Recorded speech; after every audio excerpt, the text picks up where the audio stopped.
পটল দিয়ে যে এত মজার নাস্তা রেসিপি তৈরি করা যায় না দেখলে বিশ্বাসই করবেন না। বিকালের চা, পরিবারের আড্ডা কিংবা অতিথি আপ্যায়নে এটি হতে পারে বিশেষ একটা স্বাস্থ্যকর খাবার। হ্যালো এভরিওয়ান, আসসালামু আলাইকুম। আরজুস কিচেন 93 চ্যানেলে সবাইকে স্বাগতম। পটল দিয়ে দুর্দান্ত একটি রেসিপি আপনাদের সঙ্গে শেয়ার করব। চলুন কথা না বাড়িয়ে একটা লাইক দিয়ে পুরো ভিডিওটা দেখে নিন। এখানে নিয়েছি আমি 7টা পটল।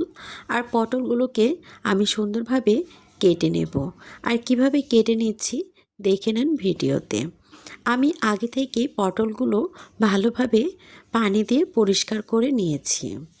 এরপরে পটলের এক পাশটা আমি কেটে নেব, আর এক পাশটা কিন্তু আমি কাটবো না।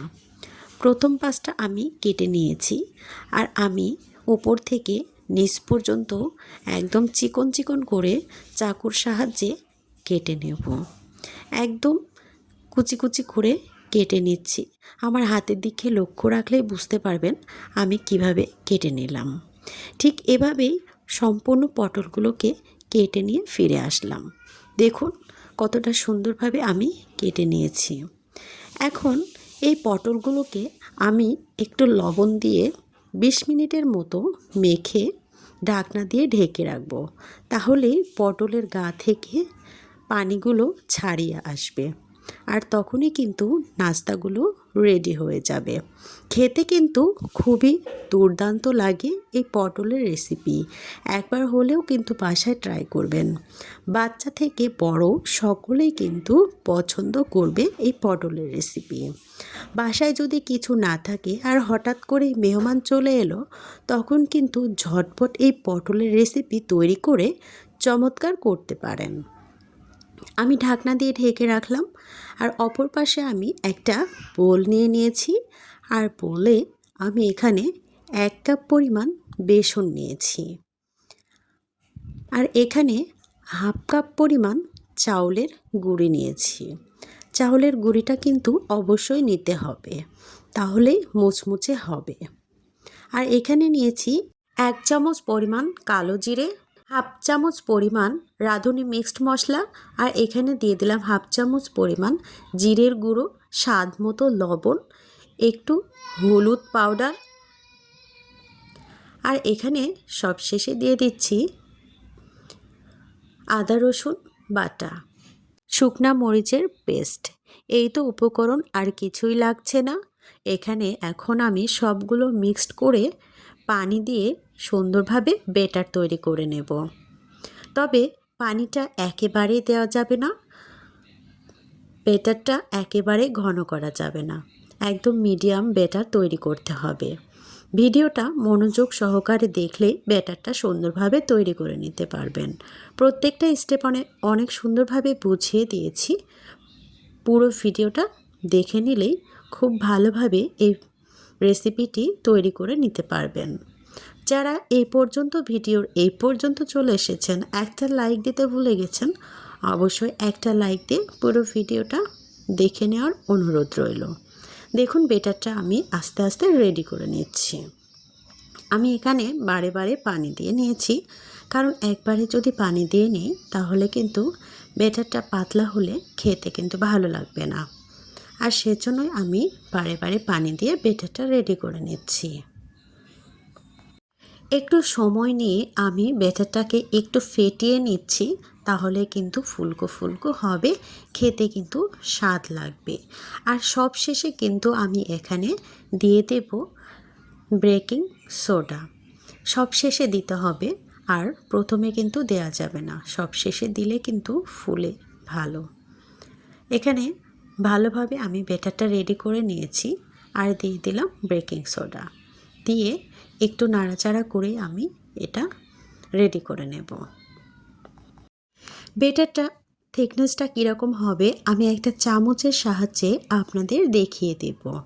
চামচে যদি দেখা যায় ব্যাটারটা একদম লেগে থাকে, তাহলে বুঝে নেবেন ব্যাটারটা রেডি হয়ে গিয়েছে। দেখুন আমি একটা দাগ কেটে দেখিয়ে দিচ্ছি, ব্যাটারটা ঠিক এরকম হবে। দেখতেই পেলেন ব্যাটারটা কীরকম হবে।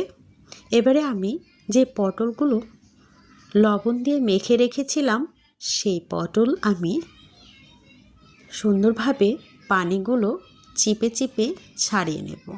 দেখুন কতটা পানি বের হচ্ছে।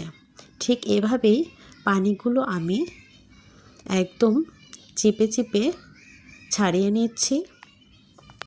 অলরেডি যারা নতুন বন্ধুরা আমার চ্যানেলে চলে এসেছেন অবশ্যই চ্যানেলটি সাবস্ক্রাইব করে রাখবেন, তাহলে আমার নতুন নতুন ইউনিক রেসিপিগুলো পৌঁছে যাবে আপনাদের কাছে, আর সময় সুযোগ বুঝে আপনারা দেখে নিতে পারেন। প্রথমেই কিন্তু আমি পটলের বীজগুলো ছাড়িয়ে নিইনি। যখন চিপে চিপে পটলের বীজগুলো পড়ে যাচ্ছে তখনই কিন্তু আমি সরিয়ে নিয়েছি পটলের বীজ। তখনই কিন্তু পটলের বীজ ছাড়াতে খুব সুবিধা হয়, আর সেজন্যই আমি চিপে নেওয়ার সময় পটলের বীজগুলো ছাড়িয়ে নিয়েছি। দেখতেই পেলেন আমি কিভাবে পটলের বীজগুলো ছাড়িয়ে নিচ্ছি। ঠিক এভাবেই পটলের বীজগুলো ছাড়িয়ে নিতে হবে। খেতে কিন্তু দুর্দান্ত হয় এই রেসিপিটি। আমার এই ভিডিওটি দেশ এবং দেশের বাইরে থেকে যারা দেখছেন তাদেরকে অসংখ্য ধন্যবাদ এবং হৃদয়ের গভীর থেকে অনেক অনেক ভালোবাসা। আমি এই রেসিপিটি তৈরি করার জন্য ফ্রাই প্যান চুলায় বসিয়ে দিয়েছি, আর এখানে তেলটা গরম করতে দিয়েছি, আর এখানে পটলটা আমি ব্যাটারে ডুবিয়ে গরম করতে দিয়েছি যে তেল, সেই তেলে আমি ছেড়ে দেব। ঠিক এভাবেই কিন্তু ব্যাটারে ডুবিয়ে একদম ভালোভাবে মেখে নিতে হবে, যাতে পটলের ভেতরে ব্যাটারগুলো পৌঁছে যায় আর খেতে ভালো লাগবে।